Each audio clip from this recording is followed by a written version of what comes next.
ಇಲ್ಲಿಗೆ ಹೋದ ನಂತರ ನೀವು ಕೂಡ ಹೊರಬರ್ಲಿ ಪ್ರಯತ್ನ ಮಾಡ್ತಾ ಇದ್ರಿ, ಜೊತೆಗೆ ಆ ಕಡೆಯಿಂದ ಕೂಡ ನೀವು ಹೊರಗೋದ್ರೆ ಸಾಕಂತ ಅವರು ಕಾಯ್ತಾ ಇದ್ರ? ಯಾಕಂದ್ರೆ ಯಾರು ಹೊರಗಡೆ ಹೋದ್ರೆ ಸಾಕು, ನೀವು ಹೊರಗಡೆ ಹೋದ್ರೆ ಸಾಕು ಅಂತ. ಯಾಕಂದ್ರೆ ಎಲ್ಲ ಬಯಲು ಆಬ್ವಿಯಸ್ಲಿ ಅದು ಒಳ್ಳೆ ಕ್ವಶನ್. ಪ್ರತಿ ಸಲ ಬಂದು ಅಲ್ಲಿನ ಜೈಲಿನ ಸಿಬ್ಬಂದಿ ಇರ್ಲಿ ಯಾರಿರ್ಲಿ, ಯಾವಾಗ ಹೋಗ್ತೀರಾ ನೀವು, ಯಾವಾಗ ಹೋಗ್ತೀರಾ? ಇಷ್ಟು ಸ್ಮಾಲ್ ಕೇಸು ಯಾಕೆ ಇಷ್ಟು ದಿವಸ ಇದ್ದೀರಾ? ಇಲ್ಲ ಇಲ್ಲಿ ಬೇಕಂತಾನೆ ಏನಕ್ಕೋ ಬಂದಿದ್ದೀರಾ, ಏನೋ ಸರ್ಚ್ ಮಾಡಕ್ಕೆ.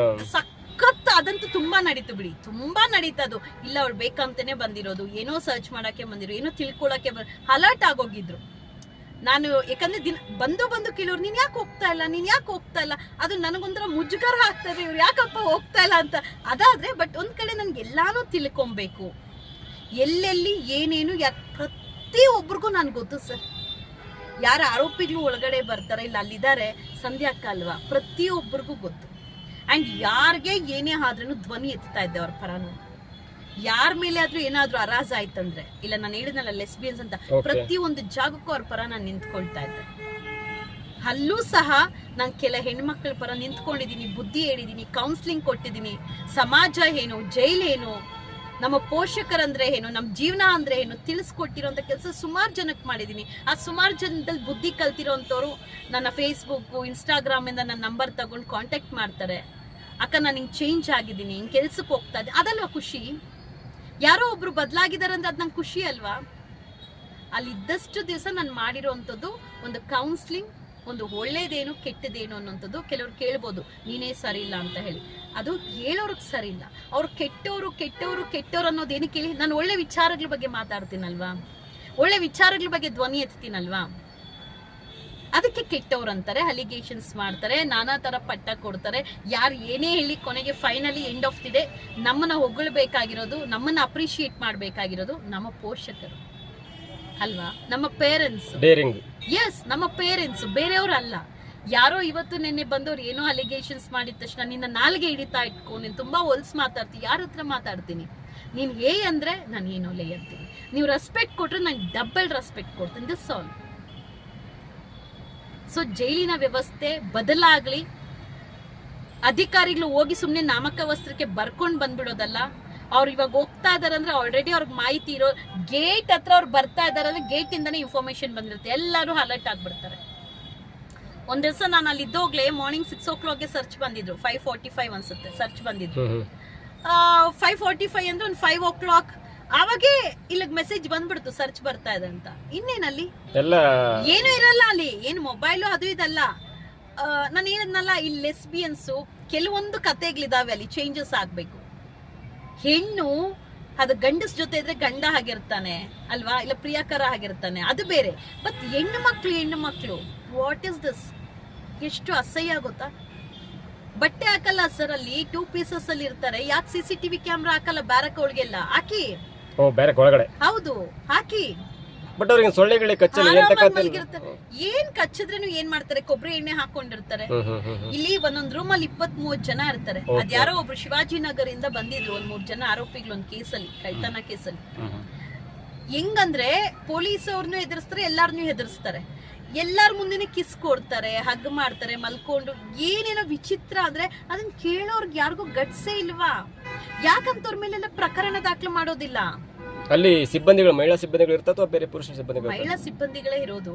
ಯಾಕೆ ಅದನ್ನ ಪ್ರಶ್ನೆ ಮಾಡಿ ಗಮನಕ್ಕೆ ತಂದಿರ್ತೀರಲ್ವಾ, ಸ್ಪಾಟ್ ಅಲ್ಲಿ ಅಲ್ಲೇ ಯಾಕೆ FIR ದಾಖಲು ಮಾಡಲ್ಲ? ಈಗ ನಾನು ಜೈಲಿನ ಸತ್ಯತೆ ಘಟನೆಗಳ ಬಗ್ಗೆ ಧ್ವನಿ ಎತ್ತಿದಕ್ಕೆ ಸುಳ್ಳು ಆರೋಪ ಅಂತ ಹೇಳಿ ಪ್ರೆಸ್ ನೋಟ್ ಬಿಟ್ಟು ಒಂದು NCR ದಾಖಲು ಮಾಡೋದು. ಅದೇ ಮುಂದುವರೆದ ಭಾಗವಾಗಿ ಮತ್ತೆ ಅಲ್ಲಿ ತನಿಖೆ ಕೂಡ ಮಾಡ್ತಾರೆ. ಎಸ್, ತನಿಖೆ ಹಾಕ್ಬೇಕು. ಆತರ ತನಿಖೆ ಅಲ್ಲ, ನನ್ನ ಕರ್ಕೊಂಡೋಗಿ ಯಾವ್ಯಾವ ಸ್ಪಾಟ್ ಅಲ್ಲಿ ಏನೇನ್ ನಡೀತು, ಏನೇನಾಗಿದೆ ಹೇಳ್ತೀನಿ. ಬಿಕಾಸ್ ಎಲ್ಲರಿಗೂ ಬಾಯಿ ಮುಚ್ಚಿರ್ತಾರೆ. ಕೆಲವೊಬ್ಬರನ್ನ ಅಲ್ಲಿಂದ ಎತ್ತಂಗಡಿ ಮಾಡ್ಲಾಯ್ತು ಅನ್ಸುತ್ತಲ್ಲ. ಇಲ್ಲ ಮಾಡ್ಬೇಕು, ನಾನ್ ಹೇಳ್ಬೇಕಲ್ವಾ. ನಾನ್ ಹೇಳಿದ್ರೆ ಹೆಂಗ್ ಎತ್ತಂಗಡಿ ಮಾಡ್ತಾರೆ? ಇಲ್ಲಿ ಹೋಗ್ಬಿಟ್ಟು ಯಾರೋ ಮೈನ್ ಜೈಲರ್ನ ಎತ್ತಂಗಡಿ ಮಾಡೋದು ಅದಲ್ಲ, ಸಿಬ್ಬಂದಿ ಇದಾರೆ ಅಲ್ಲಿ ಕೆಲವರು. ಅಂದ್ರೆ ಪವಿತ್ರ ಜೊತೆ ಮಾತಾಡಿದ ಜಯಮಂದ್ರಲ್ಲ. ಎಸ್, ಕೆಲವರು ಸಪೋರ್ಟ್ ಮಾಡ್ತಾರೋ ಸಿಬ್ಬಂದಿಗಳಿದ್ದಾರೆ, ಒಂದು 3-4 ಜನ, ಅವ್ರನ್ನ ಮಾಡ್ಬೇಕು. ಎಲ್ಲಾರ್ನು ಅಲ್ಲ, ಒಳ್ಳೆಯವರು ಇದ್ದಾರೆ, ಬುದ್ಧಿ ಹೇಳೋರು ಇದ್ದಾರೆ, ಕೆಲವರೆಲ್ಲರೂ ಇದ್ದಾರೆ, ಸೀನಿಯರ್ ಪರ್ಸನ್ಸ್ ಇದ್ದಾರೆ ಅಲ್ಲಿ. ಬಟ್ ಅವ್ರನ್ನೆಲ್ಲ ನಾನು ಇದ್ ಮಾಡಕ್ ಹೋಗಲ್ಲ. ಅಲ್ಲಿರೋ ಕೆಲವರನ್ನ ಸಸ್ಪೆಂಡ್ ಅಲ್ಲ, ಟರ್ಮಿನೇಟ್ ಮಾಡ್ಬೇಕು. ಅವ್ರು ಏನ್ ಹೇಳ್ತಾರೆ ಗೊತ್ತಾ, ಸಸ್ಪೆಂಡ್ ಆದ್ರೂ ಪರವಾಗಿಲ್ಲ, ನನ್ಗೇನ್ 3 ತಿಂಗಳಾದ್ಮೇಲೆ ಬರ್ತೀನಿ ಅಂತಾರೆ. ಅಷ್ಟು ಕಾಮನ್ ಆಗಿ ತಗೊಂಡಿದ್ದಾರೆ. ಅಂಡ್ ಇನ್ನು ಕೆಲವೊಂದು ತುಂಬಾ ವ್ಯವಸ್ಥೆ ಇದೆ, ತುಂಬಾ ಕೆಟ್ಟ ಘಟನೆಗಳನ್ನ ನಾನು ನೋಡಿದ್ದೀನಿ. ಅದೆಲ್ಲ ನಾನು ಮಾಧ್ಯಮ ಕೇಳೋದು ಬೇಡ, ಅದೆಲ್ಲ ಹೈಯರ್ ಅಧಿಕಾರಿಗಳಿಗೆ ಫಸ್ಟ್ ಗಮನಕ್ಕೆ ತರೋಣ. ನಾನು ಏನು ಈ ಪೊಲೀಸ್ ಸ್ಟೇಷನ್ಗೆ ಅಲ್ಲಿ ಇಲ್ಲಿ ಹೋಗಿ ದೂರ ಕೊಡಲ್ಲ, ನೇರವಾಗಿ ಹೈಕೋರ್ಟ್ಗೆ ಹಾಕ್ತೀನಿ, PL ಫೈಲ್ ಮಾಡ್ತೀನಿ, ಗೊತ್ತಾಗ್ಲಿ ಎಲ್ಲಾನು. ಯಾಕಂದ್ರೆ ನಾನು ಕಾನೂನು ಹೋರಾಟ ಮಾಡ್ತೀನಿ, ಇದೇನ್ ನನ್ನ ವೈಯಕ್ತಿಕ ವಿಚಾರ ಅಲ್ಲ. ಸಮಾಜದಲ್ಲಿ ಜೈಲು ಅಂದ್ರೆ ಭಯ ಇರಬೇಕು. ಜೈಲಲ್ಲಿ ಇರುವಂತ ಕ್ಯಾಮ್ರಾಸು ಪ್ರತಿಯೊಂದು ಕಡೆ LED ಹಾಕ್ರಿ, ಓ ಜೈಲ್ ಹಿಂಗಂತೆ, ಭಯ ಬರ್ಲಿ, ಅಲ್ಲಿನ ವ್ಯವಸ್ಥೆ ನೋಡಿ, ಅಯ್ಯೋ ಈ ಜಾಗಕ್ಕೆ ನಾನು ಹೋಗ್ಬಾರ್ದಪ್ಪ ಅಂತ ಹೇಳಿ. ಆ ಕ್ಯಾಮ್ರಾ ಯಾರಿಗೋಸ್ಕರ ಇಟ್ಟಿದ್ದೀರಾ? ಅಲ್ಲಿ ಇಟ್ಕೊಂಡಿದ್ದೀರಾ ಸುಮ್ನೆ ನೀವು ನೋಡ್ಕೊಡೋದಕ್ಕೆ? ತೋರಿಸಿ ಎಲ್ಲಾರ್ಗು ಗೊತ್ತಾಗ್ಲಿ. ಜೈಲಿಗೆ ಹೋಗಿ ಬಂದ್ ಇವತ್ತು ರಾಜ್ಯ ಆಳ್ತಾ ಇರುವಂತವ್ರು DK ಶಿವಕುಮಾರ್ ಅವರು, ತಿಹಾರ್ ಜೈಲು, ಎಷ್ಟು ಬ್ಯಾಡ್ ಎಕ್ಸ್ಪೀರಿಯನ್ಸ್ ಆಯ್ತು ಅವ್ರಿಗೆ. ಅವ್ರ ಪರ ನಿಂತ್ಕೊಂಡು ನಾವು ಹೋರಾಟ ಮಾಡಿದ್ದೀರಾ ಅನೇಕ ಮಾಧ್ಯಮಗಳಲ್ಲಿ ನೋಡಿಬೇಕಂದ್ರೆ. ಎಷ್ಟೆಷ್ಟು ಅಧಿಕಾರಿಗಳು ಇವತ್ತು ರಾಜಕಾರಣದಲ್ಲಿ ಇರುವಂತವ್ರು, ಯಡಿಯೂರಪ್ಪ ಇರ್ಬೋದು, ಎಲ್ಲ ಜೈಲ್ಗೆ ಹೋಗಿ ಬಂದು ಇವತ್ತು ರಾಜ್ಯನೇ ಆಳಿಲ್ವಾ? ಜೈಲ್ ನೋಡಿರೋರು ಇವರು, ಜೈಲಿನ ವ್ಯವಸ್ಥೆ ಗೊತ್ತಿರೋರು ಇವ್ರಿಗೆ ಈ ಜೈಲ್ನ ಬದಲಾಯಿಸ್ಲೇಬೇಕು. ಯಾಕಂದ್ರೆ ನಮ್ಗೆ ಅನುಭವ ಆಗಿದೆ, ಬದಲಾಯಿಸಲೇಬೇಕು. ಬದಲಾವಣೆಗೋಸ್ಕರ ಧ್ವನಿ ಹೊರತು ಯಾರ ಮೇಲೇನೋ ದ್ವೇಷ, ಪರ್ಸನಲ್ ಟಾರ್ಗೆಟ್ ಮತ್ತೊಂದನ್ನು. ಬಟ್ ಒಂದ್ಸಲ ಹೋರಾಟ ನಿಮ್ಮಂತವ್ರು ಹೋರಾಟ ಮಾಡ್ತೀರಿ, ಜೈಲ್ ಅಧಿಕಾರಿಗಳೆಲ್ಲ ಸ್ವಲ್ಪ ಎಚ್ಚರಿಕೆ ವಹಿಸ್ತಾರೆ, ಒಂದು 3-4 ತಿಂಗಳು ಸರಿ ಆಗುತ್ತೆ, ಆಮೇಲೆ ಮತ್ತೆ ಯಥಾಸ್ಥಿತಿಗೆ ಹೋಗುತ್ತೆ. ಯಾಕಂದ್ರೆ ದರ್ಶನ್ ಅವ್ರ ಕೇಸಲ್ಲೂ ಕೂಡ ಹಾಗೆ ಆಯ್ತು, ದರ್ಶನ್ ಅವ್ರಿಗೆ ವಿಶೇಷ ಸೌಲಭ್ಯ ಸಿಕ್ತು ಅಂತ ದೊಡ್ಡ ಸುದ್ದಿ ಆಯ್ತು, ಅವ್ರನ್ನ ಆ ಕಡೆ ಟ್ರಾನ್ಸ್ಫರ್ ಮಾಡಿದ್ರು, ಮತ್ತೆ ಏನೋ ಅಲೋಕ್ ಕುಮಾರ್ ಒಳಗೆ ಹೋದ್ರು, ಮತ್ತದೇ ಪ್ರಕರಣ, ಮತ್ತದೇ ಸೌಲಭ್ಯ. ಸರ್, ಇದು ಅವ್ರಿಗೂ ಗೊತ್ತಿದೆ. ಏನೊಂದು ವಾರ ಓಡುತ್ತಾ ನ್ಯೂಸು, ಅವ್ರ ಬಾಯಲ್ಲೇ ಬರುತ್ತೆ, ಸಿಬ್ಬಂದಿಗಳ ಬಾಯಲ್ಲಿ. ಏನೊಂದು ವಾರ ಹೋಗುತ್ತಾ, ಏನೊಂದು ತಿಂಗಳು ಹೋಗುತ್ತಾ, ಆಮೇಲೆ ಸೈಲೆಂಟ್ ಆಗ್ಬಿಡ್ತಾರೆ. ಇದಿದ್ದೆ ಅನ್ನೋದು ಜೈಲಿನ ಸಿಬ್ಬಂದಿಗಳಿಗೂ ಗೊತ್ತಿದೆ.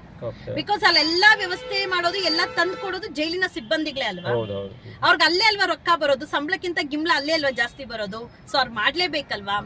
ಸರ್ಕಾರ ಸಂಬಳ ಕೊಟ್ರೇನು ಅವ್ರಿಗೆ ಅಲ್ಲಿನ ಆರೋಪಿಗಳ ಹತ್ರ ತಗೊಂಡು ತಿನ್ನುವಂತ ಗಿಂಬಳನೇ ಬೇಕು ಅಂದ್ರೆ ಎಂಜಲ್ ನಾಯಿಗಳು ಅನ್ನಲ್ವಾ ಸರ್? ಅದನ್ನ ಎಂಜಲ್ ನಾಯಿಗಳೇ ಅಲ್ವಾ ಅವರು? ಹಾಳು ಮಾಡ್ತಾರೋದು ಯಾರು ಆರೋಪಿಗಳನ್ನ ಮತ್ತಷ್ಟು. ಇಲ್ಲಿ ಇವ್ರ ಆರೋಪಿ ಸರಿ ಇಲ್ಲ, ಇವ್ರು ಇರಬಾರ್ದು, ಸಮಾಜದಲ್ಲಿ ಶಾಂತಿ ಇದಾಗತ್ತೆ ಅಂತೇಳಿ ಒಳಕಾಕ್ತಾರೆ ಪೊಲೀಸರು. ಅಲ್ಲೋಗಿ ಕೆಡ್ಸೋರು ಯಾರು? ಜೈಲಿನ ಸಿಬ್ಬಂದಿಗಳೇ ಅಲ್ವಾ? ದರ್ಶನ್ ಅವ್ರು ಬಿಡಿ, ಅವ್ರ ವ್ಯವಸ್ಥೆ ಏನ್ ವ್ಯವಸ್ಥೆ ಸಿಕ್ಕಿದೆ ಅವ್ರಿಗೆ? ಅವ್ರೇನ್ ಲಿಪ್ಸ್ಟಿಕ್ ಹಾಕ್ತಾರ? ಇಲ್ಲ ಅವ್ರು ಹೇರ್ ಸ್ಟ್ರೈಟ್ನಿಂಗ್ ಮಾಡ್ಕೊಳ್ತಾರ? ಇಲ್ಲ ಅವ್ರಿಗೆ ನಾನು ಅದೇ ಊಟ ಇದೇ ಊಟ ಬೇಕು ಅಂತಾರ? ಪರಪ್ನಗರ ಜೈಲಲ್ಲಿ ಮೆನ್ಸ್ ಬೇರೆ ಕಡೆ ಒಂದ್ ಸ್ವಲ್ಪ ಸ್ಟ್ರಿಕ್ಟ್ ಆಗಿದೆ. ಅವ್ರಿಗೆ ಅವ್ರ ಮಾನಸಿಕವಾಗಿ ಕುಗ್ಗೋಗಿರುವಾಗ ಅವ್ರಿಗೆ ಅದು ತಿನ್ಬೇಕು ಇದು ತಿನ್ಬೇಕು ಏನ್ ಬೇಕು ಅವ್ರಿಗೆ? ಆತರ ಅನ್ಸೋದೇ ಇಲ್ಲ ಮೈಂಡ್ ಅಲ್ಲಿ. ಇದರಿಂದ ಬಿಡುಗಡೆ ಆದ್ರೆ ಸಾಕು ಅನ್ಸುತ್ತೆ. ಸೊ ಮಹಿಳಾ ಬ್ಯಾರಕ್ ಅಲ್ಲಿ ತೀರಾ ಗಮನ ವಹಿಸಬೇಕು. ಮಾನವ ಹಕ್ಕು, ಹಾಗೆ ಮಹಿಳಾ ಆಯೋಗ, ಪೊಲೀಸ್ ಅಧಿಕಾರಿಗಳು, ಹಾಗೆ ಐಆರ್ ಆಫೀಸರ್ ಏನ್ ಅಲೋಕ್ ಕುಮಾರ್ ಸರ್ ಇದ್ದಾರೆ, ಇನ್ನು ನಾನು ಅದು ನ್ಯಾಯಾಲಯ ಮೂಲಕ ಸಹ ನಾನು ಹೋರಾಟ ಮಾಡ್ತೀನಿ. ಡೆಫಿನೆಟ್ಲಿ ಬದಲಾಗಬೇಕು. ಜೈಲು ಅಂದ್ರೆ ಮನ ಪರಿವರ್ತನೆ ಕೇಂದ್ರ ಆಗ್ಬೇಕು ಹೊರತು ಅಲ್ಲಿ ಮತ್ತಷ್ಟು ತಪ್ಪು ಮಾಡುವಂತದಕ್ಕೆ ಜಾಗ ಮಾಡ್ಕೊಡ್ಬಾರ್ದು. ಮೇನ್ಲಿ ಮೊಬೈಲ್ ಅನ್ನ ತುಂಬಾ ಸ್ಟ್ರಿಕ್ಟ್ ಆಗ, ಮೊಬೈಲ್ ಇಲ್ವೇ ಇಲ್ಲ ಬಿಡಿ, ನಮ್ಮ ವುಮೆನ್ ಬ್ಯಾರಕ್ಸ್ ಅಲ್ಲಿ ಮೊಬೈಲ್ ಇಲ್ವೇ ಇಲ್ಲ. ಬಟ್ ಎಲ್ಲಾರ್ನು ಸಮಾನತೆಯಿಂದ ಆರೋಪಿಗಳಂತೆ ನೋಡ್ಬೇಕು. ಪವಿತ್ರ ಗೌಡ ಸ್ಪೆಷಲ್, ಬೇರೆಯವ್ರ ಒಂಥರ. ಇವಾಗ ಎಷ್ಟೋ ಜನ ನಮಗೂ ಎಲ್ಲ ಇರುವಂತದ್ದೇ. ಇವಾಗ ಒಬ್ರು ನೋಡ್ದ ಅವ್ರು ಹೆಂಗಿದ್ದಾರೆ, ನಮ್ಗೆ ಅವಕಾಶ ಸಿಕ್ಕಿಲ್ಲ ಅನ್ನೋ ತರ ಇರಬಾರ್ದಲ್ವಾ? ಎಲ್ಲಾರ್ಗು ಸಾಮಾನ್ಯ ಆರೋಪಿ ಅಂತ ನೋಡ್ಬೇಕು. ಇವಾಗ ನಾವು ಜೈಲು ಊಟ ತಿಂತೀರ, ಅವ್ರು ಆ ಊಟ ತಿಂತಾರೆ, ಮುಚ್ಚಿಟ್ಕೊಂಡು ಔಟ್ ಬಾಕ್ಸ್ ಅಲ್ಲಿ ಹೋಗ್ತಾರೆ, ಟೀ ಕಳಿಸ್ತಾರೆ, ಕಾಫಿ ಕಳಿಸ್ತಾರೆ, ಎಲ್ಲಾನು ಮಾಡ್ತಾರೆ. ಆಗ ಅನ್ಸಲ್ವಾ? ನಾವ್ ಬಿಡಿ ಸಾಮಾನ್ಯ ಆರೋಪಿಗಳು ಎಷ್ಟು